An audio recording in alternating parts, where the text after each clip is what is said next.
Good morning, student. Now, our last separation technique is how can we obtain pure copper sulfate from the impure sample. Okay, the method used here is crystallization method. Okay, now what do you mean by crystallization? Crystallization, it is a process that separates a pure solid in the form of crystals from a solution. Okay, from the same solution the crystals will get separated out, and these crystals are basically the pure solid form. Okay, so to get the solid in pure form, we use the method of crystallization. Okay, so how can we get the crystals of copper sulfate, or we can say how can we obtain pure copper sulfate from its impure sample? So what is the activity? What will we do? We will take some impure sample, suppose 5 gram of copper sulfate in a china dish. Okay, then we will dissolve it in minimum amount of water. We have to use very less amount of water which is required to dissolve that copper sulfate. Now after dissolving it, what will we do? It will be dissolved properly in the water. Blue colored solution will be formed. Then we will filter the solution. Then what will happen if we will filter the solution? The insoluble impurities which are in that solution will be separated out. So we will filter the impurities out. Okay. Now what is our next step? Our next step is evaporation. We will evaporate water from copper sulfate solution. Why we are evaporating? So as to get a saturated solution. We have to actually make a saturated solution of copper sulfate. So we will evaporate excess of water from the solution. What is saturated solution? We know when no more solid can be added into that solution. So a saturated solution of copper sulfate is prepared.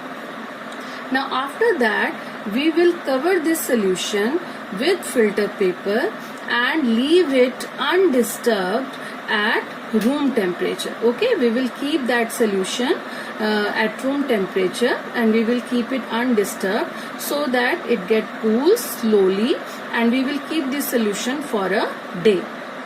The next day, what will we find out? We will find the crystals of copper sulfate in the china dish. Okay, so in this method we get the crystals of copper sulfate. And what are the crystals? This is the pure form of solid. So we have obtained pure form of copper sulfate from impure sample of copper sulfate by the process of crystallization. Okay, so other thing is that crystallization technique is better than evaporation. In evaporation also we are purifying the solid. Okay, but why crystallization technique is better than evaporation? There are two reasons for this. Number one, some solids decompose, or some like sugar may get charred on heating to dryness. What happen in evaporation process? We are evaporating the whole of the water. Complete water is evaporated and the solid is left behind.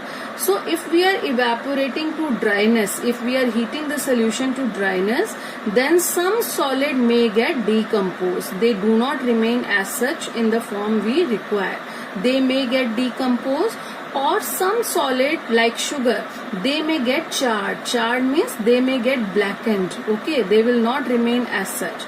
So this is the disadvantage of evaporation, that on heating to dryness some solid decompose or some like sugar may get charred. So that is why crystallization is a better technique. What is the second reason? Some impurities may remain dissolved in the solution. some impurities which are not which are already dissolved in the solution, which cannot be separated by filtration. So what will happen? On evaporation, these contaminate the solid. It means the solid which we will get, that will also have impurities. If we use the method of evaporation, that will contaminate the solid. We will not get the pure solid. But in crystallization process, we get the pure solid in the form of crystals. That is why crystallization technique is better technique than evaporation. Okay, thank you.